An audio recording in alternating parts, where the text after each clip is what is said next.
자, 지수함수의 개형을 분석하는 문제 중에서 이런 문제들을 많이 냅니다. 평가원은.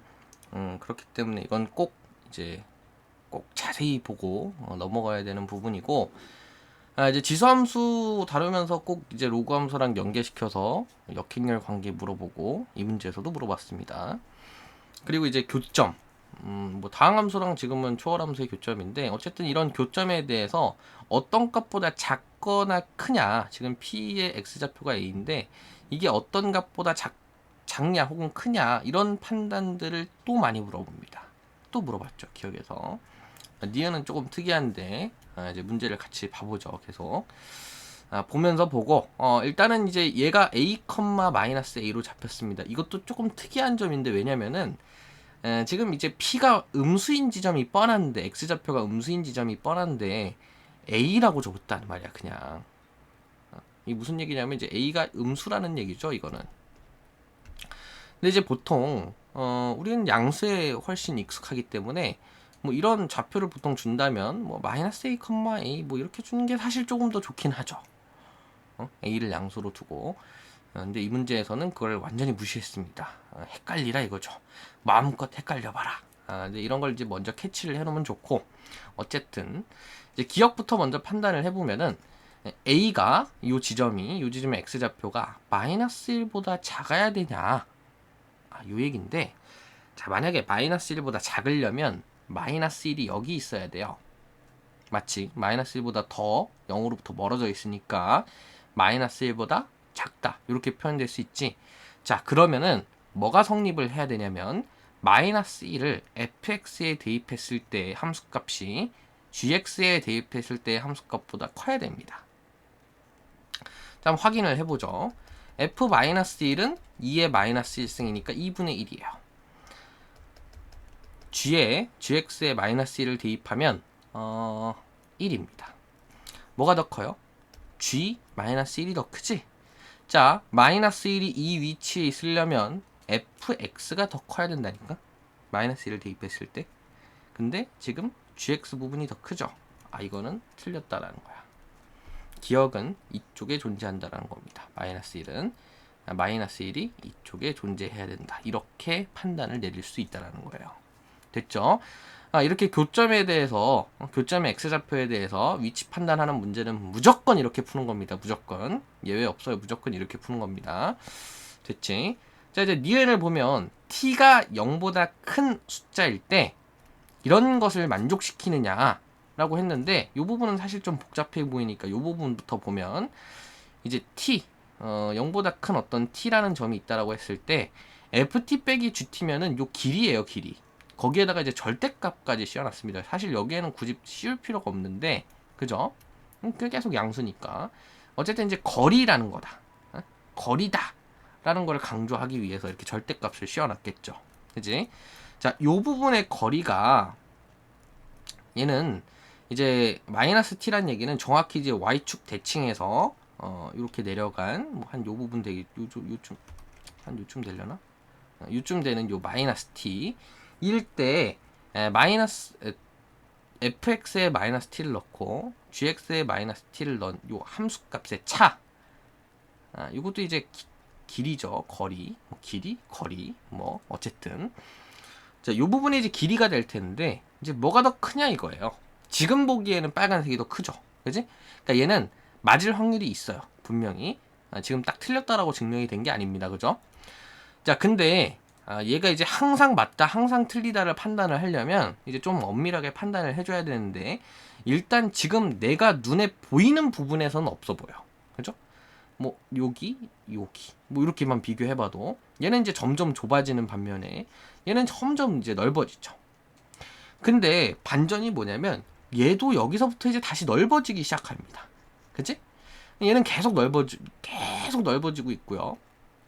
아니, 대충 눈으로 봤을 때는 여기가 훨씬 커 보이긴 하는데, 그래도 엄밀하게 한번 판단을 해보자고. 자, 엄밀하게 판단한다고 얘기는 하지만 그래도 조금은 직관적인 부분을 포함을 합니다. 이렇게 너네들도 판단을 해줘야 돼. 어떻게 판단을 하는 거냐면, fx는 초월함수예요. 우리 왜 천문학적인 수다, 천문학적인 증가를 했다, 이런 걸 표현할 때 그 천문학적인 게 지수예요, 지수승. 지수승을 천문학적이라고 표현을 하는 겁니다. 천문학 다루면서 지수가 탄생했다며. 그죠? 얘가 그러니까 무슨 말 하고 싶은 거냐면 얘가 엄청나게 빠른 속도로 증가를 한다는 거예요. 그리고 다항함수도 계속 일정한 속도로 떨어지고 있습니다. 그러니까 간격이 엄청 크게 증가하는 애랑 일정하게 이제 감소하는 애랑 만나가지고 계속 이렇게 증가를 하고 있다는 거예요.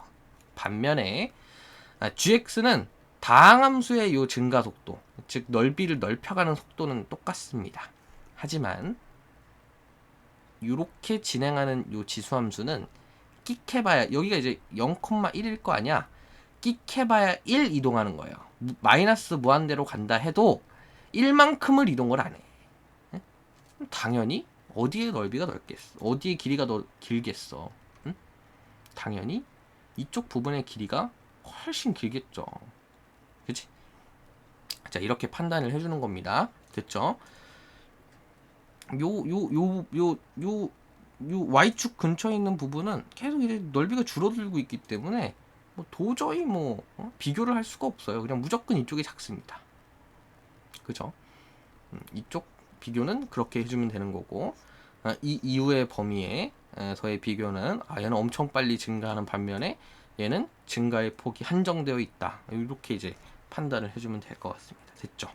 자, 니은은 그렇게 판단을 해서 맞다. 이렇게 체크를 해주면 되는 거고. 그 다음에 이제 디귿을 판단을 해줘야 되는데 역함수가 나왔습니다. 무조건 이제 지수함수 나오면 로그함수 나오게 되어 있죠. 물론 이제 안 나오는 문제도 있지만 나오는 문제가 좋은 문제입니다. 사실 지수함수랑 로그함수를 다룰 때는 항상 이게 증가함수나 감소함수일 수밖에 없다. 그죠? 지수함수나 로그함수는 무조건 증가함수이거나 감소함수입니다. 1대1 대응인 함수다. 뭐 이렇게 얘기하기도 하죠. 어쨌든 요거 아니면 혹은 지수와 로그함수 사이에 역함수 관계를 다뤄야 돼요. 무조건. 이 두 개 중에 하나는 다뤄줘야 됩니다. 그래야 좋은 문제예요. 됐죠? 자, 그러면은 디귿을 보죠. fx의 역함수래. 역함수 뭐 그래프 하나 그려주지 뭐 이렇게 그려볼까요? 이제 y는 x 대칭이니까 항상 y는 x도 같이 그려줘야죠. 습관화 시켜야 됩니다. 자, 얘와 gx의 교점이면 여기죠. 여기에 좌표가 마이너스 a, a네. 자, 여기에 좌표가 a, 마이너스 a인 상태에서 여기에 좌표가 마이너스 a, a네요. 됐습니까? 자, 판단을 한번 해보죠. 잘 봐. 노란색으로 표시를 할게요. 자, 요 부분과 요 부분이 지금 지금 내가 지금 칠하고 있는 부분이 y는 마이너스 x죠. 이 부분이 이제 y는 x고, 자, 이렇게 십자로 딱 그려졌는데 이 부분이 이 길이는 같을 거란 말이죠. 딱 보기에도 같죠. 근데 이 부분이 이제 a, 마이너스 a래요. 그러면은 당연히 이제 양쪽의 부호가 다 바뀐 거 아닙니까? 그죠? 양쪽의 2사분면이랑 4사분면은 서로 완전히 부호가 다르죠. 그지? 서로 부호를 완전히 반대로 바꾸면 마이너스 a, a가 되지 않겠느냐, 이런 관계를 물어보는 겁니다. 그럼 당연히 맞죠. 당연히 맞다라고 해주는 거지. 그쵸? 이렇게 판단을 해주면 됩니다. 이건 그러니까 니은이랑 디귿은 사실 조금 어떻게 보면은 직관적인 영역이 들어가는 거죠. 그러니까 물론 이걸 엄밀하게 판단을 해서 마이너스 a, a가 될 수밖에 없는 이유를 설명을 할 수도 있지만, 설명을 하고 우리가 그렇게 문제를 풀 수도 있지만, 그러면 사실 시간 낭비인 게 뭐냐면 이 문제는 3점짜리 문제예요. 그렇게 많은 시간을 쏟지 못합니다. 경험적인 측면을 어느 정도 넣어서 맞다. 이 정도는 맞다. 이 정도인데 틀리게 할 리가 없다. 이렇게 생각을 하고 좀 넘어갈 줄도 알아야 됩니다. 됐죠? 근데 이거 엄밀하게 하는 게 그렇게 어렵진 않아요. 그렇게 어렵진 않습니다. 왜냐면은 설명을